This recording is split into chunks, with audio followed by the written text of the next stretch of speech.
ಅರಸೀಕೆರೆ ಅಣ್ಣಪ್ಪ ಅವರ ಧರ್ಮಪತ್ನಿಯಾದ ಲಕ್ಷ್ಮಿ ಅಕ್ಕ ಅವರು ಇವತ್ತು ನಮ್ಮೂರಿಗೆ ಆಗಮಿಸಿದ್ರು. ಯಾಕಂತ ಹೇಳ್ತೀನಿ, ಈ ವಿಡಿಯೋ ಕೊನೆವರೆಗೂ ನೋಡಿ ನಿಮಗೆ ಗೊತ್ತಾಗುತ್ತೆ. ನಮ್ಮೂರಲ್ಲಿ MPL ಟೂರ್ನಮೆಂಟ್ ಇತ್ತಲ್ಲ, ಹಂಗಾಗಿ ಲಕ್ಷ್ಮಿ ಅಕ್ಕ ಅವರ ಮಗಳಾದ ಚಂದು ಅಕ್ಕ ಅವರು ಬಂದಿದ್ರು. ಟೂರ್ನಮೆಂಟ್ ಬಗ್ಗೆ ಕರಿಬಸಪ್ಪ ಸರ್ ಒಂದೆರಡು ಮಾತುಗಳನ್ನು ಆಡಿದ್ದಾರೆ, ನೋಡ್ಕೊಂಬಂದಾಗಿ. ತಂಡಗಳು ಒಳ್ಳೆ ಉತ್ತಮವಾಗಿ ಆಡಿದ್ವು. ಆದರೆ ಕೊಂಚ ಯಾರಾದರೂ ಒಬ್ಬರು ಸೋಲ್ಲೇಬೇಕು, ಯಾರಾದರೂ ಒಬ್ಬರು ಗೆಲ್ಲೇಬೇಕು. ಹಾಗಾಗಿ ಉತ್ತಮ ಆಟವನ್ನು ಆಡಿದಂಥ ತಂಡ ಇವತ್ತು ಫೈನಲ್ನ ತಲುಪಿದೆ. ಮತ್ತಿಹಳ್ಳಿ ರಾಯಲ್ಸ್ ತಂಡ ಮತ್ತು ಮತ್ತಿಹಳ್ಳಿ ಫ್ಲವರ್ಸ್ ತಂಡ ಇಂದು ಫೈನಲನ್ನು ಆಡಲಿದೆ. ಈ ಟೂರ್ನಿ ನಡೀಲಿಕ್ಕೆ ಮುಖ್ಯ ಕಾರಣ ಅಂತಂದರೆ ಅದು ವೈದ್ಯ ಅಣ್ಣಪ್ಪ ಸಾವ್ಕಾರ ಅಂತ ಹೇಳಲಿಕ್ಕೆ ಇಷ್ಟಪಡ್ತೀನಿ.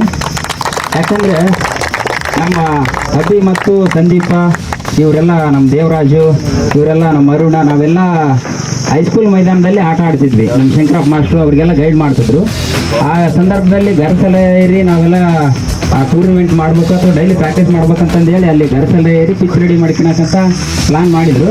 ಬಟ್ ಅಲ್ಲಿರ್ತಕ್ಕಂಥ ಶಾಲೆ HM ಮತ್ತು ಅವರಿಗೆಲ್ಲ ತಪ್ಪಲ್ಲ, ನಾವು ಆ ಒಂದು ಶೈಕ್ಷಣಿಕವಾಗಿ ಅವ್ರಿಗೆ ತೊಂದರೆ ಆಗಬಾರ್ದು, ಅಲ್ಲಿ ಕಲಿತಕ್ಕಂಥ ಮಕ್ಕಳಿಗೆ ತೊಂದರೆ ಆಗಬಾರ್ದು. ಯಾಕಂದರೆ 4:30-5 ಗಂಟೆ ತನಕ ಕ್ಲಾಸ್ ತೊಗೊತಿದ್ರು. ಈ 4:30 ಸ್ಕೂಲು ಬಿಟ್ಟಾದ್ಮೇಲೆ ನಮ್ಮ ಹುಡುಗರು ಆಡಕ್ಕೆ ಹೋಗ್ತಿದ್ರು. ಅವರು ಪದೇ ನಮಗೂ ಶಂಕರಪ್ಪ ಮಾಸ್ಟ್ರಿಗೆ ಕಾಲ್ ಮಾಡಿ ಹೇಳ್ತಿದ್ರು, ಹಿಂಗೆ ನಿಮ್ಮ ಹುಡುಗರು ಬಂದು ಆಟ ಆಡ್ತಾರೆ, ನಮ್ಮ ಕಲಿಕೆಗೆ ತೊಂದರೆ ಆಗ್ತೈತೆ, ನಮಗೆ ತೊಂದರೆ ಆಗ್ತೈತೆ ಅಂತಂದೇಳಿ, ಯಾರಿಗೂ ತೊಂದರೆ ಆಗೋದು ಬೇಡ ಅಂತಂದೇಳಿ ಏನೋ ಒಂದು ಪ್ಲಾನ್ ಮಾಡಬೇಕಲ್ಲ. ಆವಾಗ ನಮಗೆ ಕಂಡಿದ್ದೆ ಈ ಮೈದಾನ. ಎಲ್ಲಾದರೂ ಹೋಗಿ ಆಟ ಆಡಬೇಕು, ಇಲ್ಲಾಂದ್ರೆ ಆಟ ಮುಗಿದು ಹೋಗ್ತೈತಿ ನಮಗೆ. ಮತ್ತೇಳಿ ಅಂದರೆ ಒಂದು ಹೆಸರಾದಂಥ ಊರು. ಎಲ್ಲ ನಾವು ಹೇಳ್ದಂಗೆ ಒಂದು 4-5 ಜಿಲ್ಲೆಯಲ್ಲಿ ಕ್ರಿಕೆಟ್ ಅಂತಂದರೆ ಮತ್ತೇಳಿ ಅಂದರೆ ಕ್ರಿಕೆಟ್ ಅಂತ ಹೇಳಿ ಇಂಡಿಯನ್ ಎ ತಂಡದವರು ಅವರು ಬೆಳೆಸ್ಕೊಂಡು ಬಂದಿದ್ದಾರೆ.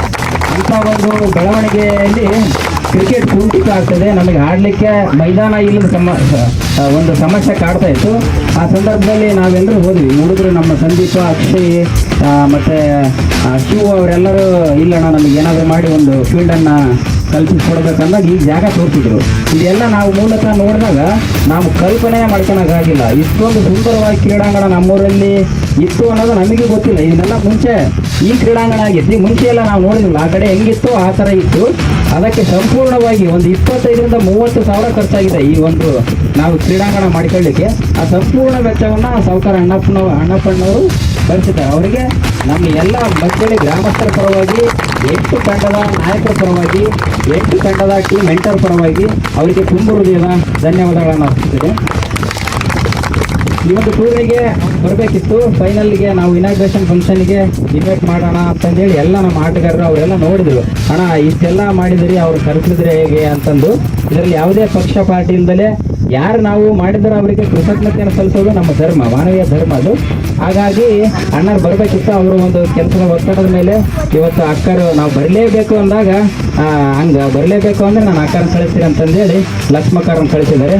ಅವರು ಕೂಡ ನಮ್ಮ ಅಣ್ಣರೇ ಯಾವ ರೀತಿ ಸಹಕಾರ ಮನೋಭಾವವನ್ನು ಹೊಂದಿದಾರೋ ಅಷ್ಟೇ ರೀತಿ ಲಕ್ಷ್ಮಕ್ಕನವರು ತಮ್ಮ ಕೈಲಾದಷ್ಟು ಜನಸೇವೆಯನ್ನು ಮಾಡ್ತಾ ಯಾವಾಗಲೂ ಕ್ರೀಡಾ ಸ್ಫೂರ್ತಿಗಳಿಗೆ, ಕ್ರೀಡಾಭಿಮಾನಿಗಳಿಗೆ, ಕ್ರೀಡಾಪಟುಗಳಿಗೆ ಪ್ರೋತ್ಸಾಹಗಳನ್ನು ನೀಡ್ತಾ ಅವರು ಪ್ರತಿ ಹೆಜ್ಜೆಯಲ್ಲೂ ನಮ್ಮ ಬಡವ ಬಂಧು ಭಗಿನಿಯರಿಗೆ ಎಲ್ಲರಿಗೂ ಸಹಕಾರ ಮಾಡ್ತಾ ಬಂದಿದ್ದಾರೆ.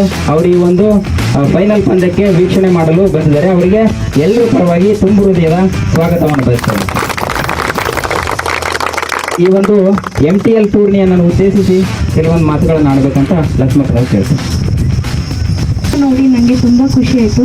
ಹಾಗೆ ನನಗೂ ಗೊತ್ತಿದ್ದಿಲ್ಲ ಈ ಥರ ಮಾಡಿದ್ದಾರೆ ಅಂತ.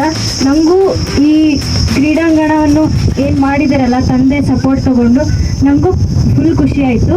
ಇವಾಗ ಫೈನಲ್ ಹಂತಕ್ಕೆ ಬಂದಿದ್ದೀರಿ. ಈಗ ಸೋಲು ಗೆಲುವು ಎರಡೂ ಸಮನಾಗಿ ತಗೊಳ್ಳಿ. ಸೋತ್ರೆ ನಮ್ಮವರೇ, ಗೆದ್ರು ನಮ್ಮವರೇ ಅನ್ನೋ ಹಾಗಿರಲಿ. ಈಗ ಸೋಲೆ ಗೆಲುವಿನ ಮೆಟ್ಟಿಲು ಅಂತಾರಲ್ಲ, ಎಲ್ಲರೂ ಕೂಡ ಹಾಗೆ ಇರಲಿ. ಈಗ ಹೇಗೆ ನನ್ನ ತಂದೆಯವರು ನಿಮಗೆ ಸಪೋರ್ಟ್ ಮಾಡಿದಾರಲ್ಲ, ನೀವು ಕೂಡ ಮುಂದೆ ಬರುವ ದಿನಗಳಲ್ಲಿ ನಿಮ್ಮ ಪ್ರೋತ್ಸಾಹ, ನಿಮ್ಮ ಆಶೀರ್ವಾದ ಸದಾ ನನ್ನ ತಂದೆ ಮೇಲೆ ಇರಬೇಕೆಂದು ಕೇಳ್ಕೊಳ್ಳುತ್ತಾ ನನ್ನ ಮಾತುಗಳನ್ನು ಮುಗಿಸ್ತೀನಿ.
ಇವತ್ತಿನ ದಿನಮಾನಗಳಲ್ಲಿ ಮೊಬೈಲ್ ಎಲ್ಲನ್ನು ಬಿಟ್ಟು ಇಂಥ ಒಂದು ಅತ್ಯುತ್ತಮವಾದ ಸಂಘಟನೆಯನ್ನು ಮಾಡಿ ಗ್ರಾಮದಿಂದ ಇಷ್ಟು ದೂರದಲ್ಲಿ ಒಂದು ಅದ್ಭುತವಾದಂಥ ಕ್ರೀಡಾಂಗಣ ನೋಡಿ. ನಮ್ಗೇನಾದ್ರೂ ಇಂಥ ಒಂದು ಕ್ರೀಡಾಂಗಣ ಆ ದಿನಮಾನಗಳಲ್ಲಿ ಸಿಕ್ಕಿದ್ರೆ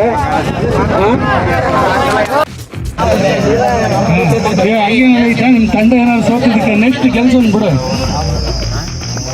ಮತ್ತೇಳಿ ಗ್ರಾಮದಲ್ಲಿ 2014ನೇ ಇಸ್ವಿಯಲ್ಲಿ ಅಂದರೆ 1999 ನಾವು ಕ್ರಿಕೆಟನ್ನು ಪರಿಚಯ ಮಾಡಿದ್ವಿ. ಮತ್ತೇಳಿ ಗ್ರಾಮದಲ್ಲಿ 1999ನೇ ಇಸ್ವಿಯಲ್ಲಿ ನಾನು 9ನೇ ಕ್ಲಾಸ್ ಇದ್ದೆ. ಆವತ್ತು ಇವರೆಲ್ಲ ನಮ್ಮ ಸೀನಿಯರ್ ಆಟೋ ಶಂಕರಣ್ಣ ಇವರೆಲ್ಲ ಬೆನ್ನಹಳ್ಳಿಲಿ ಹೋಗಿ ಕ್ರಿಕೆಟನ್ನು ಆಡ್ಕೊಂಬಂದರು. ಅಲ್ಲಿ ಶುರುವಾದಂಥ ಕ್ರಿಕೆಟ್ ಪಯಣ 2014ನೇ ಇಸ್ವಿವರೆಗೂ 15 ವರ್ಷಗಳ ಕಾಲ ಅವಿರತವಾಗಿ ಕ್ರಿಕೆಟ್ ಜರ್ನಿ ನಡೀತು. ಅದಾದಮೇಲೆ ಎಲ್ಲರೂ ನಾವು ಸೀನಿಯರ್ ಆದ್ವಿ, ಎಲ್ಲ ಜಾಬ್ಗಳು ಬಂತು, ಎಲ್ಲ ಅಲ್ಲಿ ಆಚೆ ಈಚೆ ಹೊರಟೋದ್ವಿ. ಅದಾದಮೇಲೆ ಆ ಕ್ರೀಡೆ ಇತ್ತು ಎಂತ ಇಡೀ ಮತ್ತೇಳಿ ಗ್ರಾಮದ ಪರವಾಗಿ ತುಂಬು ಹೃದಯದ ಅಭಿನಂದನೆಗಳನ್ನು ಸಲ್ಲಿಸಲಿಕ್ಕೆ ಇಷ್ಟಪಡ್ತೀನಿ. ಗೆದ್ದ ತಂಡದ ನಾಯಕ ದಯವಿಟ್ಟು ವೇದಿಕೆ ಮೇಲೆ ಬಂದು ಅದಕ್ಕಿಂತ ಮುಂಚಿತವಾಗಿ ಈಗ ಈ ಟೂರ್ನಿಯ ಬಗ್ಗೆ ನಮ್ಮ ನಾಗರಾಜ್ ಸರ್ 2 ಮಾತುಗಳನ್ನು ಹೇಳಿ, ಅವ್ರು ಏನು ಹೇಳ್ತಾರೆ ಅವರ ಅಭಿಪ್ರಾಯವನ್ನು ಹೇಳಿ.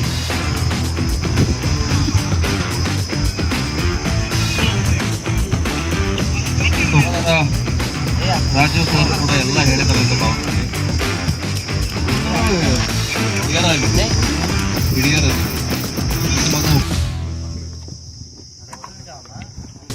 ನಿಜವಾಗ್ಲೂ ಬಹಳ ಅತ್ಯುತ್ತಮ ಆಟಗಾರ. ನಾನು ಇಡೀ ಟೂರ್ನಿಯಲ್ಲಿ ಕಂಡಂಥ ಅತ್ಯುತ್ತಮ ಆಟಗಾರ ಅವನು. ಅವನ ಸ್ಟೈಲು, ಬ್ಯಾಟಿಂಗು, ಬೌಲಿಂಗು ಅತ್ಯುತ್ತಮ ಪ್ರತಿಭಾವಂತ.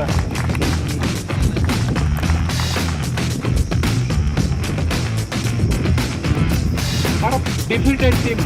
ಈಗ ಫೈನಲ್ ಪಂದ್ಯದಲ್ಲಿ ಸೋತಂಥ 2ನೇ ತಂಡದ ನಾಯಕ ಬಂದು ಟ್ರೋಫಿಯನ್ನು ಡಿಫಿಕಲ್ಟ್ ಟೀಮ್ ಅವರು ಬಂದು ಟ್ರೋಫಿಯನ್ನು ಸ್ವೀಕರಿಸಬೇಕು. ಟ್ರೋಫಿಯನ್ನು ಗೋಣಿಬಸಪ್ಪ ಮತ್ತು 2ನೇ ಯಂಗ್ಸ್ಟರ್ಸ್ ತಂಡದ ಆಟಗಾರರು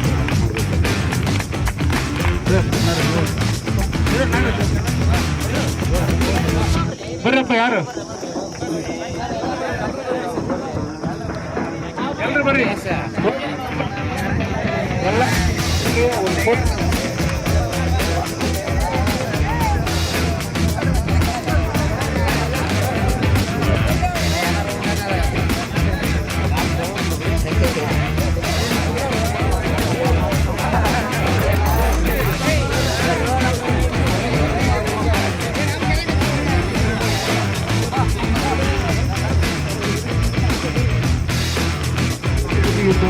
ಅತ್ಯುತ್ತಮ